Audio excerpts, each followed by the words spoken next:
কাদের ভাই, স্যার নাকি বদলি হয়ে গেছে? ও হ্যাঁ, আপনাকে বলতে ভুলে গেছে স্যার। তার মানে স্যার কি আমার সাথে প্রতারণা করছে?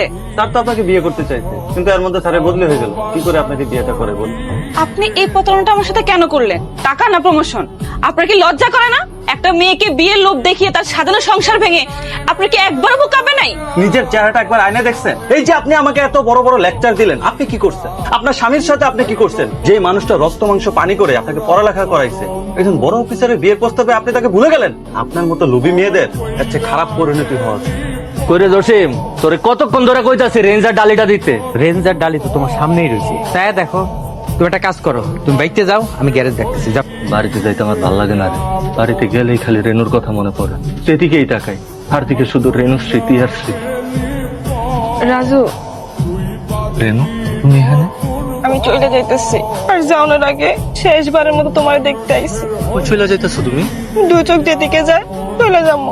তোমার একটা বড় স্যারের লগে বিয়া ঠিক হয়েছে। আমি অনেক বড় ভুল করে ফেলছি রাজু, আল্লাহ তাই আমার শাস্তি দিতেছে, তুমি আমার মাফ করে দিও। কই যাইতেছো তুমি? আমার যদি না কইয়া যাও তাহলে আমি তোমারে কই খুঁজবো? আমি হারাই গেলে তুমি আমারে খুঁজবা? অবশ্যই খুঁজবো, এত বড় অন্যায় করার পরও তুমি আমারে খুঁজবা? কারণ এই এত বড় দুনিয়াটাতে আমার যে তুমি ছাড়া আর কেউ নাই। আমি জানতাম আল্লাহ ক্ষমাশীল, কিন্তু তুমি।